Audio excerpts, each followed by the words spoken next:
A very good evening to everyone. Today we are organizing a session with Dr. Rajan Sankaran. He will be sharing his experiences. Dr. Rajan Sankaran is an internationally renowned practitioner, research scientist, and a teacher, and is reputed to be a clear and original thinker and is best known for his path breaking concepts in homeopathy.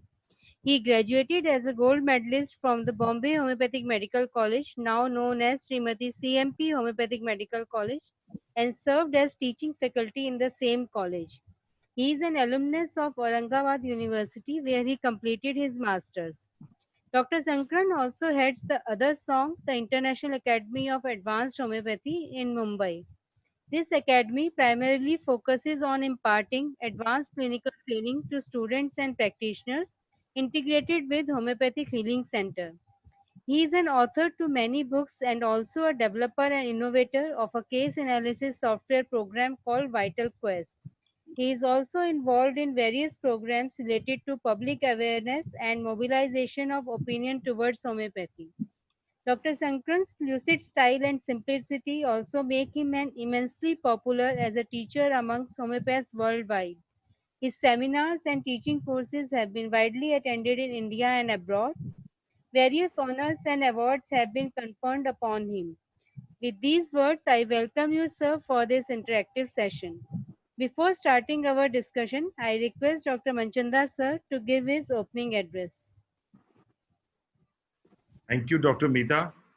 At the outset, I would just like to welcome Dr. Rajan Sankaran, that he is sparing his time to discuss his perspective and his experience in teaching, in treating COVID-19 patients. Dear friends, as you all know, that the opportunity that is glaring us at all of us, or rather all the system, including homeopathy and the medical fraternity, is COVID-19. It is a challenge for all types of medical systems on earth. So modern system, Ayurvedic doctors, all types of traditional medicine, and even homeopath, everyone is trying to do their best. As regard homeopathy is concerned, we all know that there are many possibilities, but if we are able to do high quality research while treating patients of COVID. High quality research means you need to have a high quality randomized controlled trials, not only one, several, by several institutions in different clinical settings, both for prophylactic treatment. Only then, at the end of the day, we can say that this much homeopathy can do. Of course, this may require later on even confirmation by basic sciences. So we all are aware about these challenges. Most important thing for doing randomized control trial is accurate prescribing. If our prescribing is not accurate, it is not possible to undertake high quality randomized control trial. Majority of the randomized control trials that we often see published, and where we find the response with homeopathy was either very lukewarm or so-so, but it has never been very glaring. One of the main reason I find is the prescriber, those who were doing research, those who were prescribing and were at the helm of the affair, were not accurate prescribed. If our prescription is not accurate, it is likely to have a placebo effect, and there will be no difference in both the arms. And this is what randomized controlled trials are all about. And mostly it is blinded. So if our prescribing is not accurate, we ourselves are not sure. If a patient, even if is not better, we are unlikely to change our medicine, because we feel that it might be a case of placebo. So we have not only be accurate, but accurate every time. Only then we can compare effect of homeopathy with a placebo arm. Otherwise, there will always be a difference of effect. Actually, homeopathy might be more effective, but because of the wrong prescription, inadequate selection, we may not get, or biased selection, we may not get the right kind of results at the end of the day. In spite of that, we have possibility of doing something. Like you are seeing at our COVID centers, many of you are having experiences of treating COVID patients of different level. All are prescribing different drugs. So if that is the situation, it is very difficult to design a randomized controlled trial. So it is very important that we must share our experiences with each other and find out what is the right way of prescribing and what are those few drugs that can give accurate results. During our previous meetings with Dr. Rajan Sankaran, we shared our perspective and he gave a very clear idea that if we have to move forward, it is randomized controlled trial. So then I invited him. I told him that probably Delhi government is having the best team that is capable of doing randomized controlled trial. But even in that best team, we need to see that we have to choose further best team people, those who can prescribe accurately most of the time. So then we had a short discussion and he readily agreed that let me share my experiences and let us focus on the capacity building of all our team members. All of you are now exposed to COVID patients in your respective place of work, whether you are working in COVID testing centers or you are working in the hospital or you are working in dispensaries. You all have seen at least few cases of COVID. So this is the right time when we listen to him, Rajan, and try to understand how we can deliver better to our patient. And even if we have to do research, how we can participate effectively in this research. Thank you very much, Rajan, for agreeing to be with us. And we have already circulated his perspective video to all of you. Some of you might have already visited and must have seen that also. So now from there on, I request Dr. Rajan Sankaran to kindly start your presentation. Thank you.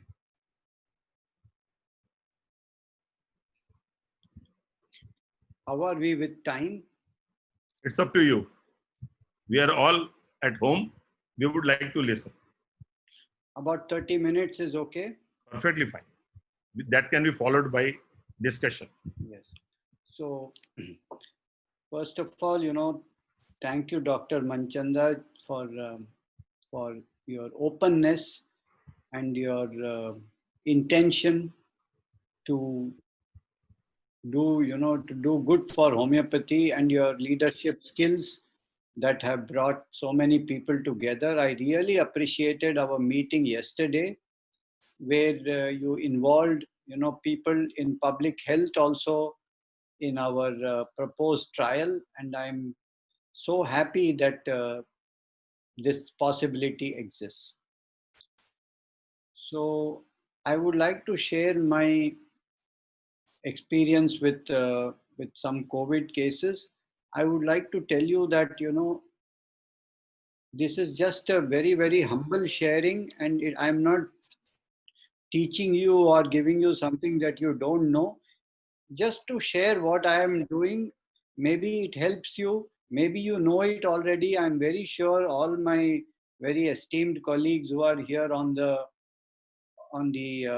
show, on the webinar today, you all know what I'm talking about, and I'm just sharing something so that we can open to discussion and take it further from there.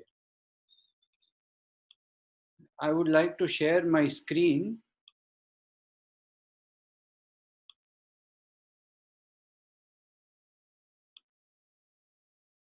And I hope my screen is visible. Yes, sir, it's visible. Thank you. So I'm working here with a team of people, and I want to thank all of them. It also includes Dr. Arun, who is very well known to you, and my team here from Prana and other song, and we are all working together on this. So I would like to just make a short summary of the thing and If you like the detailed explanation, my video is already, the link is sent to you, so you can watch later if you have not watched. I found in COVID cases, there are 3 levels of symptoms. That means in each case, you might get a specific level. The first level is the symptoms of the pandemic. The second is symptoms of the acute. And third is symptoms of the constitutional remedy. So I must tell you that I have treated now about 200 or 250 cases of COVID. So it's based on that experience that I'm telling you. So I find that in a given case, you might find one of the 3 levels, and whichever level is more prominent, we have to prescribe at that level. Because basically homeopathy is about, matching what there is with the remedy. So there are no rules here at all. What we see is what we have to treat. And what are the symptoms of the pandemic in the worst form? This is what I'm now trying to share something very interesting with you. And what are the symptoms of the pandemic in the worst form? It is great weakness, sudden weakness, and weakness of the lower limbs, and loss of smell and loss of taste. I want to just share with you one case that happened yesterday. In the hospital, one of my colleagues went to see this patient, and he was talking very nicely with her and giving the symptoms also. As he finished giving all the symptoms, the whole totality, he spoke to her. He was completely conscious, oriented, energetic, etc., etc. Maybe slightly breathless. I'm not very sure. She gave me a call. She said, "Sir, this is the totality. I'm reading the case to you." She said, "Patient male, aged 40 something something. He came. He had fever, this and that." And then she stopped, and she said, "Oh, the patient has just collapsed." Right when she was reading the case, means 5 minutes after he has given. And I said, "What happened?" He just collapsed. They have taken him into the intensive care unit. And within about 10 minutes, the patient was dead.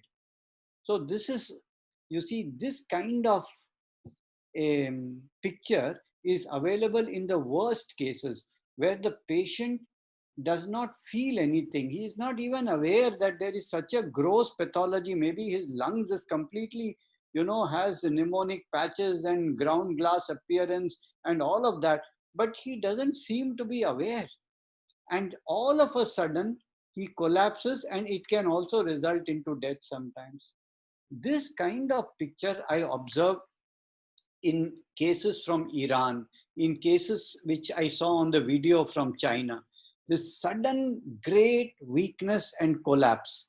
And the weakness, they say, is especially felt in the lower limbs. And this is many times accompanied by loss of smell and taste, which is the same kind of anesthesia that you see that the patient has so much problem, but he's not aware of it. It's almost like an opium kind of state, where, he has no complaints, that kind of anesthetic state. And I found that this kind of thing is a very, very typical of camphora. When I studied all the rubrics of this sudden collapse, you can read camphora from any materia medica. You will find this sudden collapse, this great weakness, this sudden weakness, and also you will find anesthesia. And why anesthesia? I just want to share with you something interesting, that if you see the plant, dicotyledons, the subclasses, there are 6 subclasses. The first subclass is called the Magnolidae. And in this Magnolidae lies camphora. And in the same Magnolidae lies opium. So they are very, very close. Also lies Nux moscata, also lies pulsatilla, lies Staphylos aureus. These kind of remedies, you will find Nux moscata completely disoriented, confused, and camphora also, opium also. So they have the quality of anesthesia. And the opposite state is the state of great anxiety of mind, fear of disease, fear of isolation, forsaken feeling. And the reaction to this is to go and inside a shell, to shut yourself up, because you are so scared of the outside. So panic is a big theme of this subclass and of camphora also. So the symptom of camphora is he's so afraid to go into the outer world, because it is so dangerous, that he comes, into his shell like an oyster, and shuts himself up, doesn't want to see anything. So this is also a little bit like anesthesia. He wants to anesthetize himself in that sense. So these are the, indications of camphora. And from this time, I found that, if a patient comes, which is either asymptomatic, that means anesthetic, in some sense he doesn't feel anything, or in great panic, where he wants to shut in, or great weakness. The main symptom is tremendous weakness. If this is what you get, then camphora 1M helps a lot. And we have so many cases from all over the world that attest to this effect. And Dr. Arun in Delhi has been giving it to almost the majority of his cases of COVID, and has found very, very good results. I mean, later on, maybe he could share also a little bit. Now, I want to take us to the second. So as I told you, I give camphora when the patient is COVID positive but asymptomatic, COVID positive, and if he doesn't feel anything, he doesn't feel any anxiety, he's cheerful, as if nothing is happening, he's having a picnic, or great panic and wants to shut inside. And if he has great weakness with loss of smell and loss of taste. So these are my indications, and I found a very good number of cases respond to this remedy very nicely. Now we come to, the second level of treatment, which is the symptoms of the acute. And here you see, you have to take the symptoms of the chill, heat and sweat, the modalities, the concomitants, location, sensation, appetite, thirst, mind, state and dreams of the acute, because these symptoms are found only during this acute phase. And here you could have, all your remedies, aconite, bryonia, arsenic, rhus tox. There are so many remedies that can help here. And so you will have and you can treat according to that. And the third level of treatment is that even during the COVID, the main symptom of the patient, which may be mental symptom or physical symptom, actually is the symptom of his constitutional remedy. In this case, you have to give that remedy and not camphora and not even the acute remedy. That one will work the best, because that's what is coming up right now. So you have to see what is coming. Is the symptom of the pandemic with the weakness and the anesthesia coming up, or is the symptom of an acute coming up, or is the deeper constitutional remedy coming up? And then if you treat according to that, then the results are very, very good. So just to give you some case examples. So here is, you see, a lady, 27 years old. She says, I was very stressed. I had to attend many calls. And then I decided I don't want to attend all these calls. I don't want to, respond to any message, because everybody is calling. I don't want anybody. And I'm happy and cheerful. And somebody said to me, I mean, are you on cannabis or what? You don't seem to be affected by this COVID at all. And even on the phone, she sounds very cheerful and happy. So this is a case where, you can take these symptoms, cheerfulness, painlessness, positiveness, and you'll find that among the remedies that come, one of them is definitely camphora that helped her a lot. So I'm just giving you the opposite case of a woman of 34. And this is a tragic case where the father died, you see, of COVID. The mother tested positive, and she has a 6-year-old baby. And you see, she's also tested positive, and she doesn't know where to keep this baby, this daughter, 6-year-old, you see. And then she feels, nobody wants me. And, and she feels completely deserted. Everybody has abandoned me.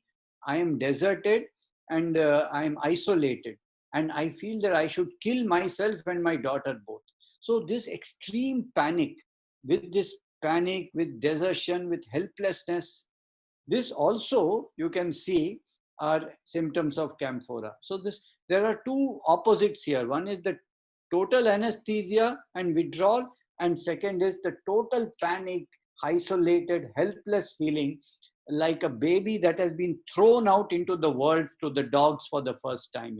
This kind of extreme state can also be camphora. This lady was very much helped. I don't have to tell you that every case I'm telling you are people who have been significantly ameliorated, dramatically ameliorated by the remedy.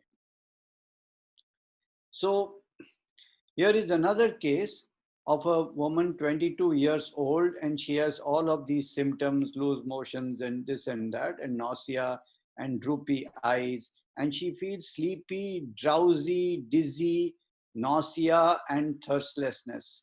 She also got camphora. So camphora has a very similar picture, you can say, like gelsemium also. But gelsemium is on the sixth subclass with, Logeniaceae, Nux vomica, Ignatia, and Stramonium, Arnica. These are all in the sixth subclass. I'll try to tell you the difference a little bit. So the sleepiness, dizziness, drowsiness, droopiness, and weakness can also be very much symptom of camphora. So here is another case where she started with fever, and she was, admitted in ICU. The thirst is increased a lot, and you can see here she's sleeping a lot, and she got bryonia, and she did very well. Now, just all the indications, but I want to tell you, in my experience, the three main indications of bryonia are dryness and increased thirst, number one. Number two, the aversion to be disturbed. They want to be just left alone. Don't, just let me be in my comfort zone. Don't disturb me. And the third is the tremendous desire to be in the bed and not to move. If you get these symptoms, then bryonia helps a lot. And there are many cases of bryonia, I can tell you, definitely. And this is exactly the opposite of Rhus-Tox, which is very, very restless. And also arsenic, which is very, very restless. So the difference between bryonia on the one hand and arsenic Rhus-Tox is just what position they are taking. In bryonia, they want to just be in the bed, not talk, not be disturbed, and drink a lot of water. Whereas in arsenic and Rhus-Tox, very much restlessness. So here is a case of, with loose motions and anxiety and palpitation, and I cannot sleep. I keep thinking all the time. You see this kind of state, when you take like this, you see diarrhea, the anxiety, the palpitation, the midnight. These are symptoms of arsenic. And I want to, we'll go to one more remedy like that, which is very, very anxious and overstimulated and cannot sleep, and the mind doesn't go to rest. This remedy is China, because China comes from the family of Coffea, which is the theme of too much stimulation of the mind. So that is one of my indications for China, besides the ones that you already know, which has to do with periodicity and the desire for juicy things and all of that, but overstimulated mind. So the idea of these plant subclasses, which lies where, helps me a lot, because bryonia lies in the fourth subclass, and this is called Dilenidae, and the main theme of this fourth subclass is the theme of wanting to be in the place of rest and comfort. This is the main theme, you see. And then the next subclass, which you see has got Rhus-Tox in it, which is the fifth subclass, has the theme of movement and the desire to get out. And the last subclass, which is the sixth subclass, and that has, all this China also, Solanaceae, Belladonna, Stramonium, Arnica, and, all of this Ignatia, all of these things, that has the main theme of severe attack, a feeling of terror, a feeling of great fright, and too much activity of the mind. So through these subclasses, you can also differentiate remedies. So Dr. Arun's cases, as you know here, you can see here that he's treated so many cases, but 58 of them responded to camphora, and the other remedies were less in his case. And these are cases with success. Maybe he will share with us. So I just want to also bring this lesser known remedy to your consciousness because it has helped so many people. So the theme of bryonia, as I told you, is dryness, thirst, aversion to being disturbed, and of arsenic. You know all of these things, the restlessness, the midnight aggravates, and because we see all this in COVID cases. And China, the stimulated mind, the periodicity, the bitter taste, the desire for fruits and juices. These are the very broad indications that I use them, and you can see the main theme of Gelsemium has to be the theme of shock and bad news somehow. Like this surprise, how did this happen? This is the theme of Gelsemium, for example. Now the third level of prescribing is constitutional. And you can see here, you know, the one patient in the hospital, admitted in the hospital. So we ask him, so what is wrong with you? And he starts only the case saying, I'm a martial arts fitness freak. My God, I said, you are having COVID, my friend. Why are you talking about martial arts? That means even in the acute, his mind is constitutional. I'm just trying to emphasize this point. So they are talking about their constitutional state even in an acute. He said, you know, I train for 1 hour a day. I make people stand on my abdomen. If I'm attacked by 5 people, I can handle that.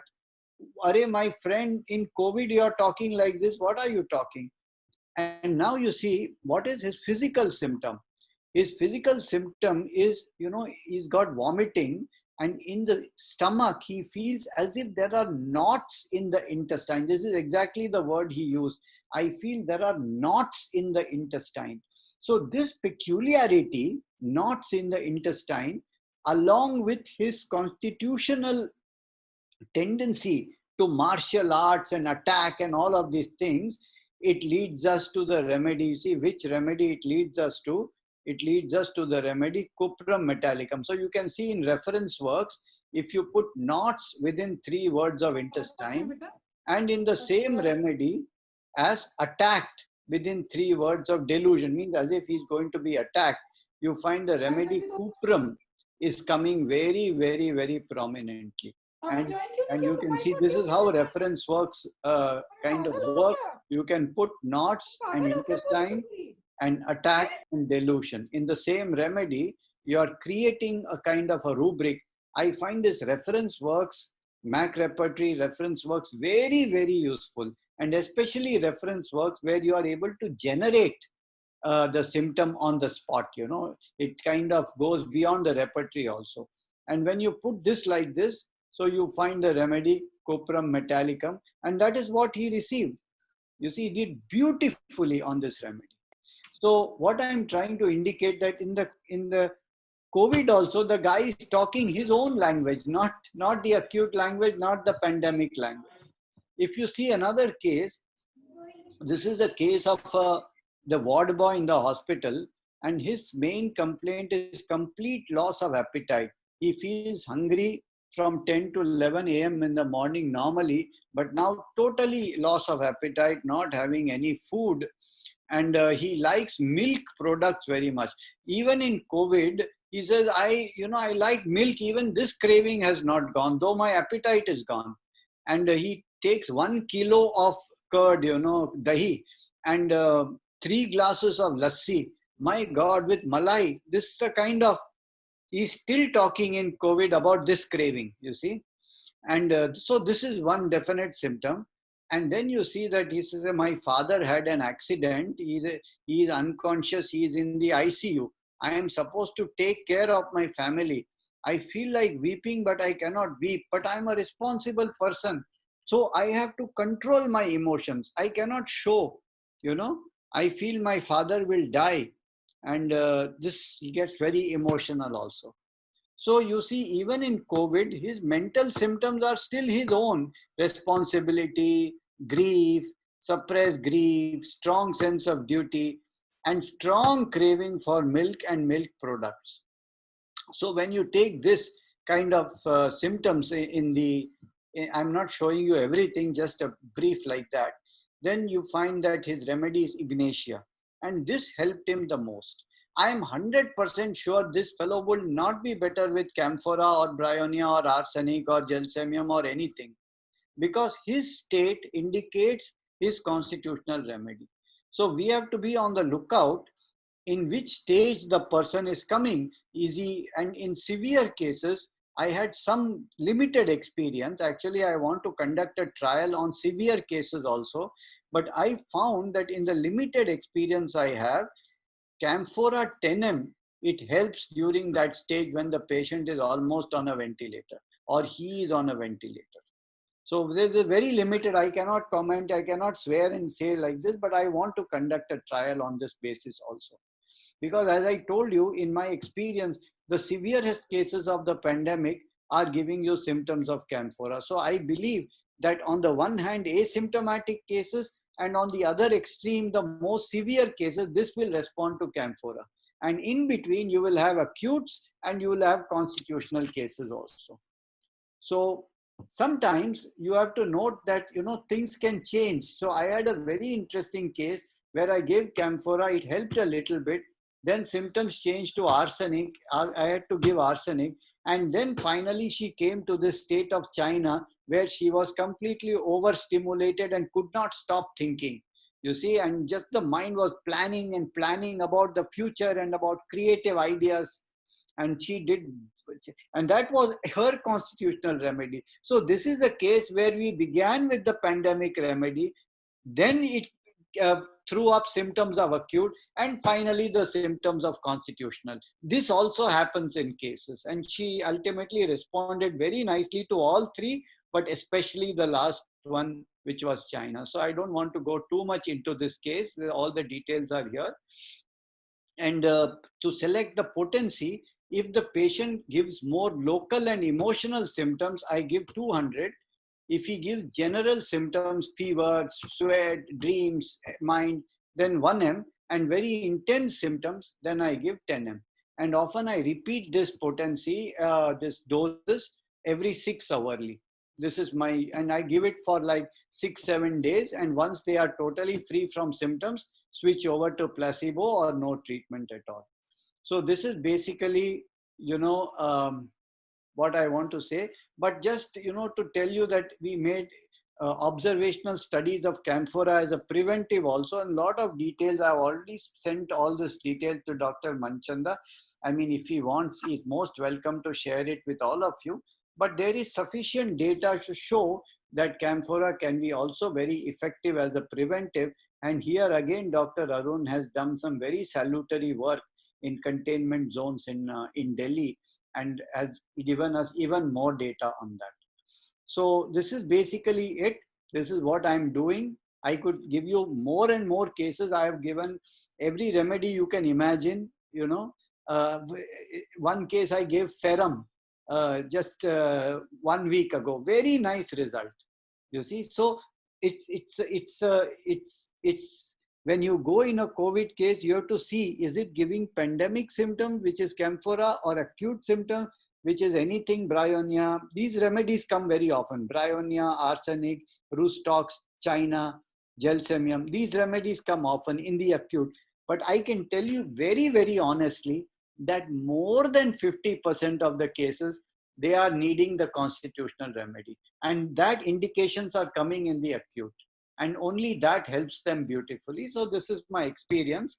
And thank you so much for listening. I'm open to questions, open to your sharing your experience or discussing. And if we want Dr. Arun to share, that is also most welcome.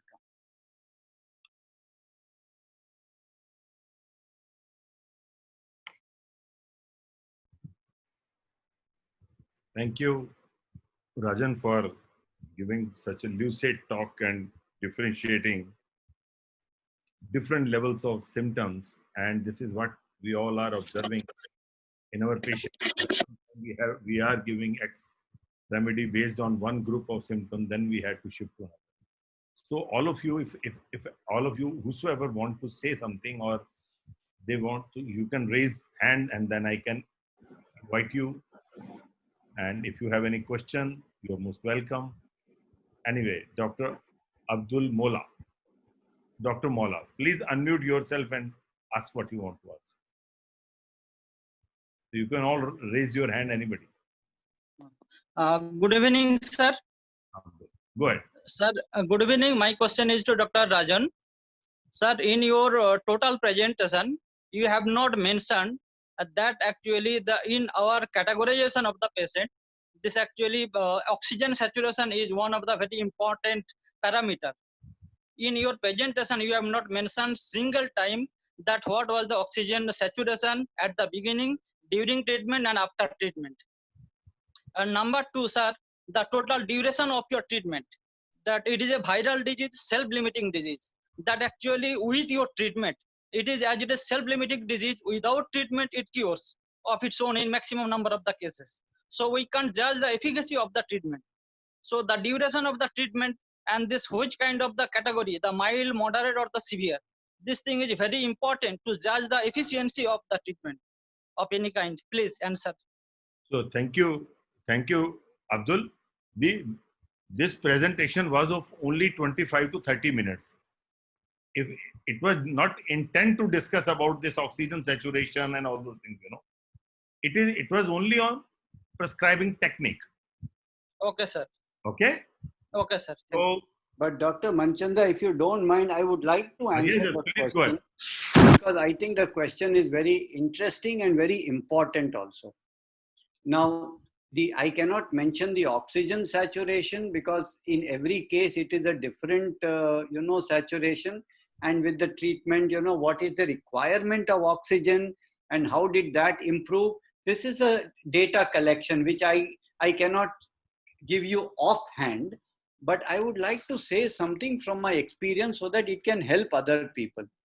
So we have been doing this trial on the treatment of COVID as an adjuvant therapy in as a homeopathic adjuvant therapy. And what we did, I want to share this experience, that we took in our inclusion criteria, we included all cases up to SpO2 of 90. See, less than 90 we didn't take. So in our inclusion criteria, we had both mild and moderate cases. Unfortunately, what happened is that, you see, we didn't have so much experience with this condition. So initially, some 20 cases or so that we got were all mild cases, you see. And you are very right that this is a self-limiting disease, and therefore, how do we judge the effectiveness of the treatment? Because everybody more or less gets better, or some people don't, but a large majority gets better. So it can only be done by randomized control trial. Only that will tell us the effectiveness of the treatment, nothing else. So what we did, when we took mild cases, we found that the difference between the treatment arm and the placebo arm was negligible, because everybody would get better in 4 or 5 days. Every mild case, asymptomatic case, mild cases, there was no difference. So we had to change our track and say, no, we cannot take mild cases because this will not show effectiveness. So we requested the hospital to give us only symptomatic moderate cases. And in this symptomatic moderate cases, we are able to observe the impact of the treatment. And that's what I want to advise. If anybody wants to do a trial from this point on, please take only moderate cases. Don't take mild cases. It will not show you a difference. Take moderate cases. What is a moderate case? Where there is breathlessness, where there is need for oxygen, where there is severe cough, lot of weakness, fever, this kind of cases. Even cases with comorbidity you can take. These cases will show that that's what we are doing right now. And what is the duration of treatment? we find that most of the cases, I mean, a large majority, about 70–80%, they recover within 5 or 6 days of, coming to the hospital. 5 days, 6 days, 7 days, they become almost asymptomatic. What we have to note it between the treatment and the placebo, what is the rate of recovery? And this is one of the parameters that we have to measure. And that's what we are doing right now. Thank you, sir.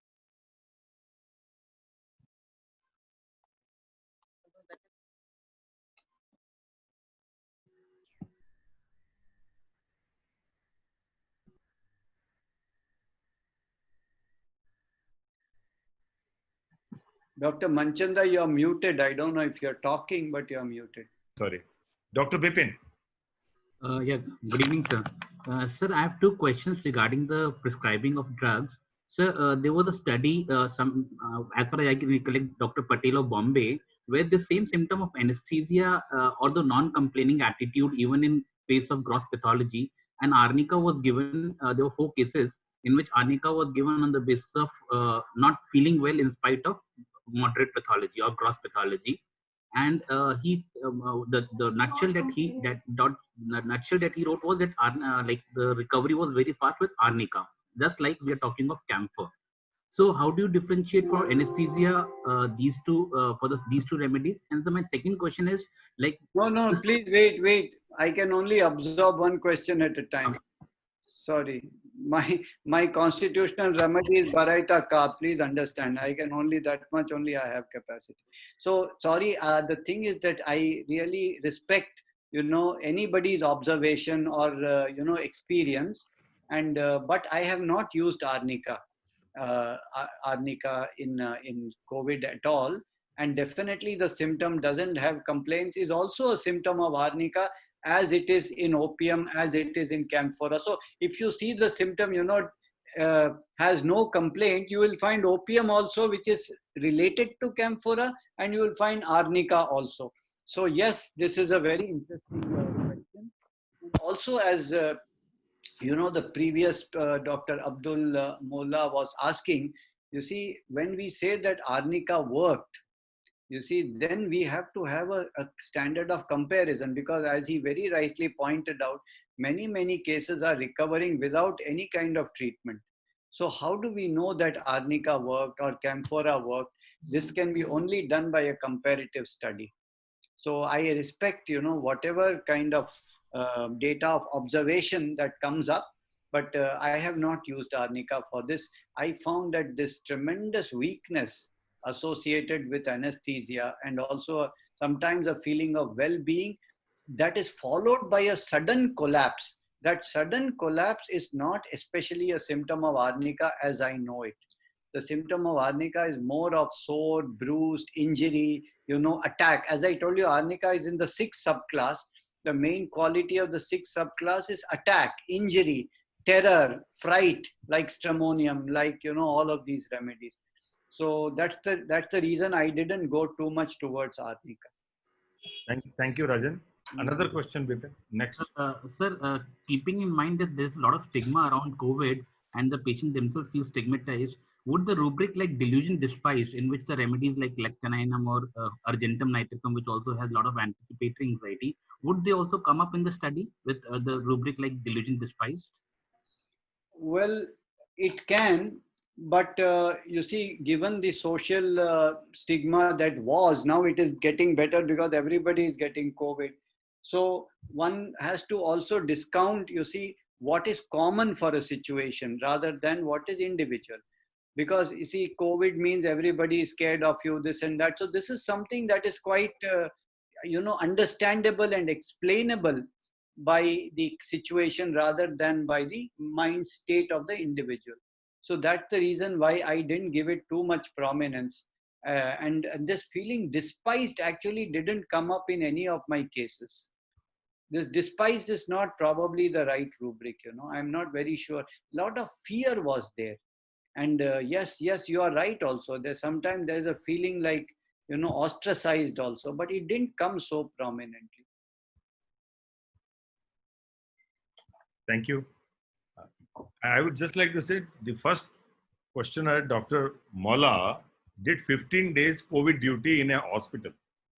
So he had that kind of first-hand experience of handling COVID patients. Right. Dr. Malay, go ahead. Good evening, sir.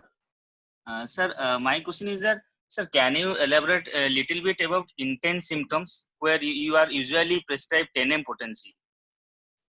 Well, as I said that I only had about 3 cases which were also in the hospital. They were in ICCU. They were almost on the ventilator or on the ventilator. And their recovery seemed to have been hastened with the Camphora 10M. Now, because obviously I don't have a control group, I cannot again swear and say that this recovery was due to Camphora. And that's the reason, and I'm happy to inform you that a certain hospital in Maharashtra has approached us, a very a teaching institution, a medical college and a hospital has approached us on their own, saying whether we would like to conduct research in critical cases of COVID with homeopathy as an adjuvant therapy. So we are now, writing a protocol for that.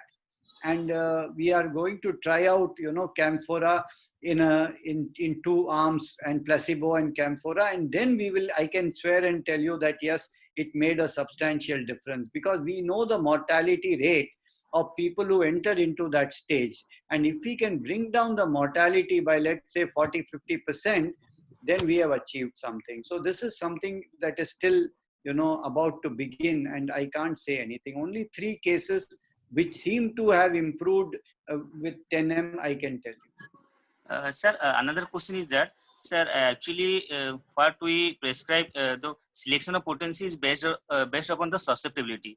So, as the patient is ICU, the ventilator, then their susceptibility usually low. So, what we are studying that less the susceptibility, the lesser the potency. So, but you are usually prescribe above the 1M potency. So, is there any specific reason about this?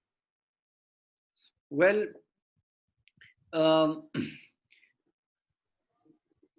the thing is that when the symptoms are very, very intense, so I tend to prescribe higher potency, because, and in these critical cases, so I had experience with coma cases in the past. And in these coma cases, I often use 10M, 50M and CM potencies, and they helped the best. So it is based on this experience that in critical cases, especially that are, in a very, very critical stage, I prefer to use 10M potency. Okay, sir. Okay. Thank you, sir. Dr. Kavita.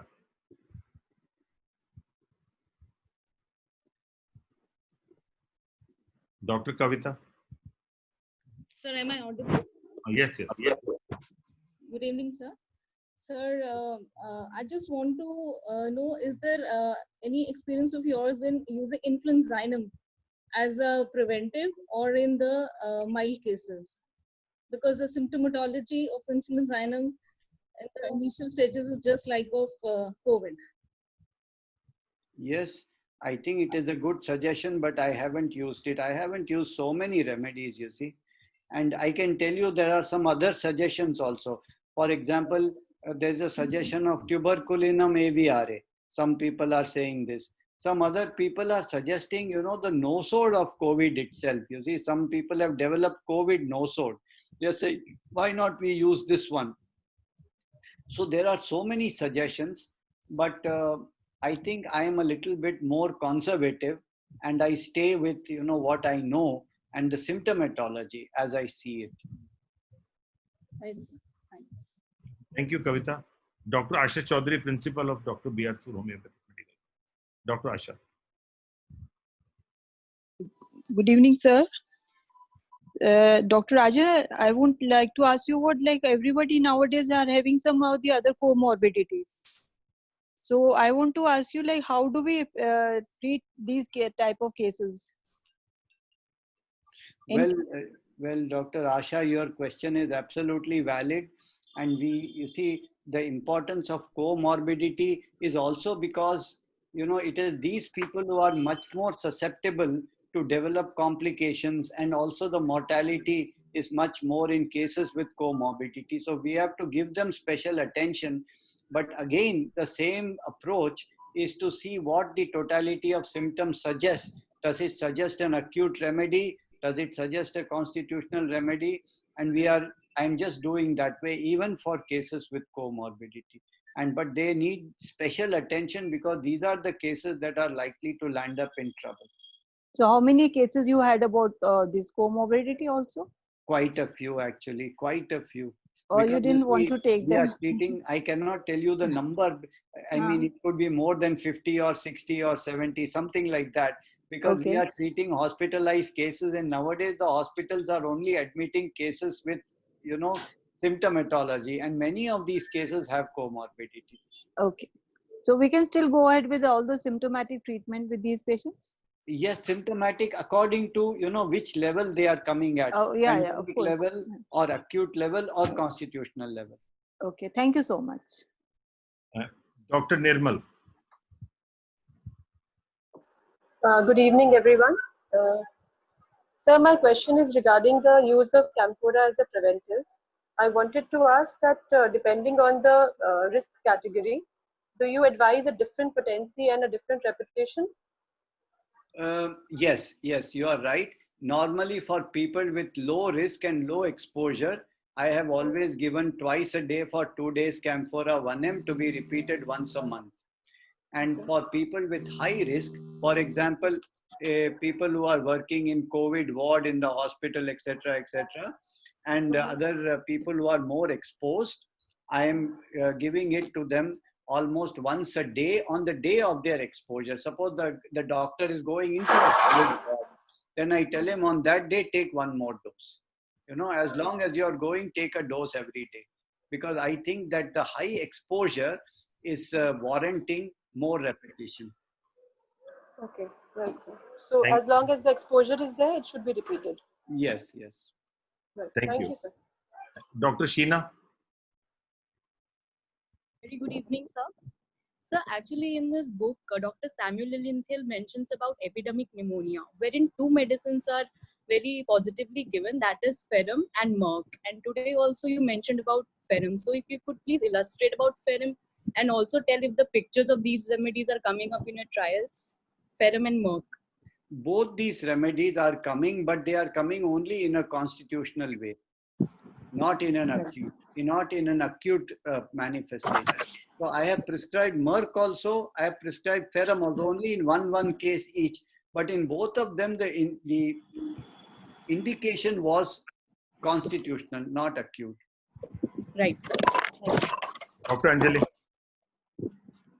Good evening, sir. Sir, my question is just a continuation of a previous question regarding your camphora 1 ml as a preventive. For those patients those people who are comorbid but they don't have any symptoms, and for children, so what will be the dosage and how much will be the frequency of the same? Please repeat that. Those who are comorbid and? As well as children, sir. The dosage is the same. Okay. Thank you. Thank you. Any other question from anyone? Okay. From Central District, I don't know. Sir मैं doctor Sahu speaking sir. Yes, Sahu. Okay. Sir एक question आ रहा है sir. अभी तो government जो advisory आपके directorate आई है वो आर्सेनिक दे रहा है. अभी आप बोल रहे हैं कि अभी कैंफोरा देने के लिए, व्हिच वन विल फॉलो? अरे हम बोल नहीं रहे कुछ भी भैया. हाँ. देखो अभी सिर्फ आपको पढ़ाने के लिए ये है. हम ये नहीं कह रहे कल से आपको देना शुरू कर दो. ओके सर, वही पूछ रहा था. अभी तो हम देख रहे हैं कि अगर ट्रायल करना है तो 4 आर्म ट्रायल किया जाए कि एक को कैम्फर दो, एक को आर्सेनिक दो, एक को ब्राइनिया दो और फिर देखें और एक को प्लेसिबो दो. क्या होता है? अभी तो सारी की तैयारी चल रही है. So this is what Dr. Manchanda is suggesting is the absolutely scientific and the logical way to go about it, rather than debating among ourselves. ये सही है, वो सही है, ये करना है, वो करना है, इसने बोला, उसने बोला.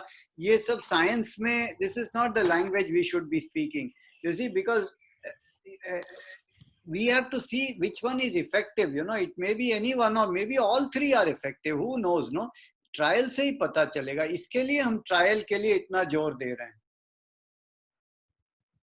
Thank you. Any other question? Now, before we conclude, I would like to request Arun to share his experience in next 4-5 minutes in Delhi.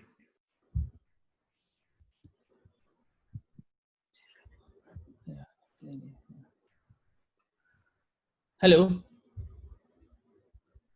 बताइए, अब बताइए। मेरी आवाज आ रही है सर? आ रही, बिल्कुल आ रही।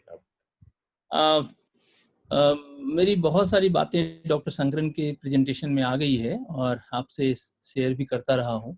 हम लोग इस बात पे ज़्यादा जोर दे रहे हैं कि इसका ट्रायल हो, क्योंकि बहुत सारे सवाल हैं, बहुत सारे कंफ्यूजन्स हैं लोगों में, खास करके मासेज में। मैं चूंकि पब्लिक हेल्थ इश्यूज पर काफ़ी समय से काम कर रहा हूँ, तो लोग अलग अलग एडवाइजरीज को रेफर करते हैं और उसमें बहुत सारी दिक्कतें होती है। इसलिए हम लोगों ने, जब डॉक्टर शंकरन ने इस बात को कहा, फिर हम लोगों ने उसको अपने छोटे लेवल पे ट्राई किया। हमने 2-3 कंटेनमेंट जोन डायरेक्टरेट ने हमें अलॉट किए, वहाँ पर हम लोगों ने यही चीज़ जो हम लीगली कर रहे हैं या साइंटिफिकली करने वाले हैं, उसको हमने अपने लेवल पे किया, खासकर मैंने अपनी क्लिनिक में किया। और मुझे जो एक्सपीरियंस हुआ उसके बेसिस पर मुझे लगा कि एक कंट्रोल ट्रायल हो जाए और उसके बाद फिर शायद हम बहुत ठीक से इस बात को कह पाएंगे कि होम्योपैथी की दवा पैंडेमिक में या इस तरह के एपिडेमिक्स में काम करती है, और उस पर हम लोग एक अच्छी समझ बना सकते हैं। क्योंकि अभी भी बहुत सारे जो दूसरे सिस्टम ऑफ मेडिसिन के लोग हैं, वो यही हमें रोकते हैं कि आपके पास कोई स्टडी तो है नहीं, आप लोग ऐसे ही बातें करते हैं। तो मुझे बहुत उम्मीद है, और खास करके डॉक्टर मनचंदा सर, डॉक्टर राजन शंकरन सर, आप लोगों के साथ मुझे लगता है कि हम लोग अगर ये कर पाए, दिल्ली सरकार ने अगर हमें ये अपॉर्चुनिटी दी, तो शायद हम होम्योपैथी को एक नेक्स्ट लेवल पर, एक साइंटिफिक फोरम में बहुत ऑनरेबल तरीके से रख पाएंगे। मैं इसीलिए इसमें लगा हुआ हूँ। जो स्टडीज़ हैं वो लगभग डॉक्टर शंकरन सर के डेटा उनके प्रेजेंटेशन में आ गई है, और वो सब के सब हमने अपने लेवल पर निहाल विहार और तिलक विहार, जो दिल्ली का पश्चिमी इलाका है, वहाँ हम लोगों ने किया है। वो सारी चीजें हम डॉक्टर शंकर ने शेयर की है। Thank you.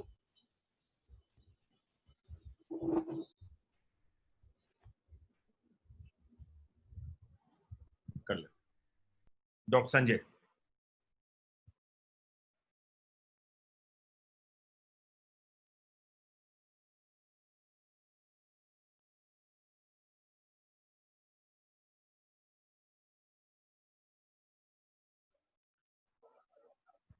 Doctor Sanjay Pandey. हाँ, गुड इवनिंग सर। हेलो। हाँ बोलो यार, आपको बहुत लेट आ रहा है। Yes sir, yes sir.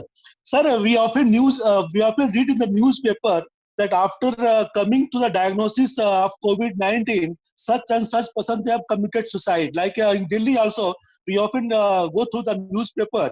So in totality, have you considered any time suicidal disposition or suicidal thoughts during the attack? Because it also plays an important role in framing the totality, sir. Thank you. Yes, I am also aware that some people did commit suicide, but in almost the 200 cases that I saw, none of them had a suicidal tendency. So I do believe that the people who did commit suicide, it must be a part of their constitutional symptom and not a symptom of the COVID itself. It was not a common symptom of any of the cases that I saw. Thank you. Vishal. Sir नमस्कार, doctor Rajan and doctor Manchanda sir नमस्कार।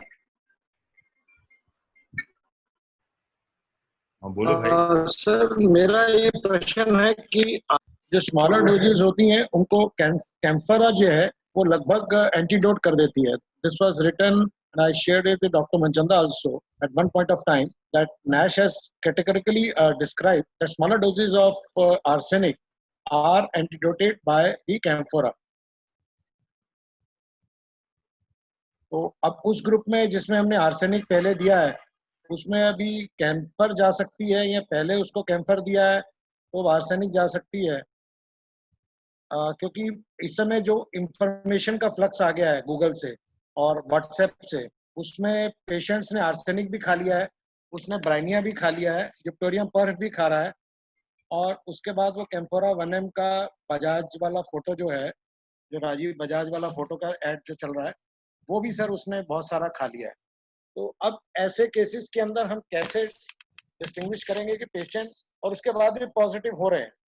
आई have check with my records, तो उसमें भी patient positive है sir. तो उसको sir कैसे take up करना चाहिए ऐसे केसेस को, क्योंकि इतनी सारी चीजें खा ली हैं और उसने शायद काढ़ा भी पिया होगा, उसने SCQ भी लिया है। तो I have been through 2 cases. तो अब सर ये एक बड़ा कॉम्प्लेक्स सिचुएशन हो गई है कि आर्सेनिक भी खा लिया, उसका एंटीडोट कैम्फोरा भी खा लिया और यूप्टोरियम भी। मतलब यहाँ तो पेशेंट इतना डरा हुआ है कि वो सब कुछ कर रहा है, जो आप क्लॉगिंग वो जो क्लाउड वाली बात कह रहे हो, कि वो इतना डरा है कि वो अपने शेल में आ गया है। तो अब उसको उस तरह से देखना है या उसका फियर फैक्टर अमोनियम वाला है सर? अब थोड़ा इंफॉर्मेशन अभी हमें सर समझ नहीं आ रहा है, इसको एनालाइज कैसे sir? Doctor Shankaran sir. I mean, I cannot agree with you more. You said it perfectly कि out of fear patient consumes everything. वो कभी गोमूत्र भी ले लेता होगा, क्या मालूम, you never know what he's taking. आज आए हैं आज गौमूत्र वाले पूरा सेटअप लेकर आए हैं चीफ मिनिस्टर ऑफिस में। उन्होंने कल भेजा है हमारे पास कि आप डॉक्टर मनचंदा इसका कुछ ट्रायल कराइए। आज ही भेजा है वो, आज ही आया है वो। गोमूत्र के साथ कुछ और भी है उनके पास, तो वो भी आए हैं। ये तो सर पंचगव्य और गौमूत्र का कॉम्बिनेशन है सर, और वो यूज कर रहे हैं नेचुरोपैथी वाले भी। वो उन्होंने कहा कि आज भेजा किसी ने कि जी वो हम आपको कल सवेरे 11 बजे भेज रहे हैं, तो आप उनको अपॉइंटमेंट दीजिए, सुनिए कि वो क्या कर रहे हैं। और उन्होंने RML हॉस्पिटल में बड़े सारे पेशेंट ट्रीट कर दिए और सारे पेशेंट 3 से 4 दिन में नेगेटिव हो गए। और RML हॉस्पिटल का टेस्टिमनी है, कहते हम तो CM ऑफिस है, हम खुद नहीं कर सकते, तो आप देखिए क्या कर सकते। सर वो डॉक्टर मोला ने पहला क्वेश्चन जो था उनका उसी एंगल पे था जो डॉक्टर राजन को था। Actually, these are challenging times for all of us. I can only answer one question out of all that Dr. Vishal has asked, and he's asked a very nice questions. Ki, what can we do if people take every kind of thing? We can't do anything about it. I would like to say that the trials will establish which of the remedies is better, and then we should all follow that, whatever it is. If it is arsenic, we should all shout arsenic together so that people are not confused. But till such a trial happens, everybody will have his own individual opinion and his own individual experience and own individual data. And you see, there is no answer to the question then. Without a trial, there is no answer. This is one thing. And the second question I would like to address is the idea of camphora antidoting other substances. Now, I would very humbly like to say that we should not believe everything that is written in our books. Because you see, on what basis do people say that it is an antidote? If you try to trace the origin of this belief, then you see what people are referring to, and I made a lot of research on this subject. What people are referring to is crude camphor. Because camphor is used in things like Vicks VapoRub and so many other, medicines of the past times. And according to Hahnemann, any strong smelling substance, and definitely camphor is a very strong smelling substance, antidotes homeopathic remedies, you see. So therefore he prohibited coffee as an antidote. Why did he prohibit coffee? Because onion, garlic, and camphor, because these are very, very strong smelling substances in the crude form. And he felt that bringing these strong smelling substances in contact with homeopathic medicines will antidote its effect. I don't think that he meant potentized camphor or potentized coffee or potentized garlic or potentized onion. So I made some research. If you want, I'll pass on this research to all of you. I'll send an email and you can see what I have done. So I don't think that the idea that camphor antidotes homeopathic remedies or treatment is correct at all.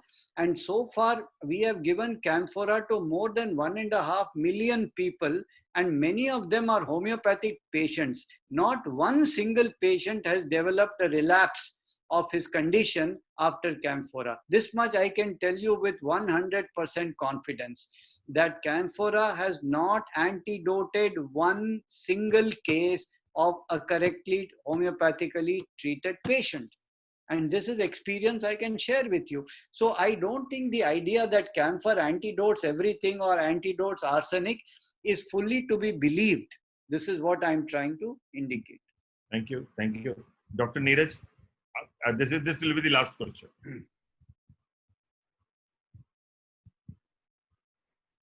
Unmute कर लो भाई. हाँ, Dr. Rajan, good evening. I want to ask one question, sir. Like, have you any experience of Carboveg? So far as the anesthetic state of camphor is concerned, Carboveg, does it come very near to anesthetic state of a patient also? Because there is a fainting spells, there is a hunger for oxygen. We can try Carboveg. I can share one case where the SpO2 level had gone to 74, and the attendant of the patient called me up saying, can we do something? So I just, on the basis of air hunger, because he was gasping, so on the basis of that, I asked him to give Carboveg 1m 3 hourly. So as you say that higher potency you have also used as camphor 1m. So Carboveg 1m brought the SpO2 level within 3 hours, it came up to 92. But unfortunately, there had been viral pneumonia, which had traveled to both the lungs. The patient had to get shifted to ICU, and they could not actually give Carboveg by oral means. I suggested them to give by local application also, but they could not give it to the patient. And unfortunately, whatever happened, that was a tragic end of the patient. At 2 a.m., the patient passed away. So I just want to ask you, sir, do you have any experience of Carboveg where there is a sudden fainting spells, air hunger, and anesthetic state where you talked about camphor? I have used Carboveg in one case only. And yes, air hunger, definitely great, no reaction at all, complete loss of vitality. These are the indications of Carboveg. But in camphor, there are two indications. One is tremendous weakness, and not so much air hunger is not there so much in camphor. And secondly, the other state is the state where the patient looks apparently okay, and he's talking, he's like the other, as if nothing is wrong, and then there is a sudden unexpected collapse. And this kind of state is not found in Carboveg. Carboveg is a slow deterioration of the vitality where the patient goes, into a kind of a corpse-like state. But it's not so sudden as we find in camphor. But anyway, I really appreciate your experience also, and Carboveg is one of the remedies we must definitely look at in these cases. Thank you, sir. Thank you, Rajan. Thank you for joining us for this meeting, and I'm hopeful that this meeting will help us in doing better selection in our institutions wherever we are posted. And I would like to inform you all that we are working on a possibility of undertaking randomized controlled trial on prevention side as well as on treatment side. So any one of you, those who are very keen to participate in that, please write to me. And then, because we are making a team in next 1 week or 10 days before we start. So all of you, anybody who has participated in this and otherwise also, those who have not been able to participate because of the limited seats in this meeting, so you can inform your friends also. So you kindly write to me and let's see how I'll be able to accommodate. Thank you, Rajan. Thank you for joining. If I may add one word. Yes, you can also ask anyone. Oh, yes. Oh, yes. I'm just adding one word that, it has been a little bit of a kind of a missing for me to communicate with homeopaths in the Delhi area.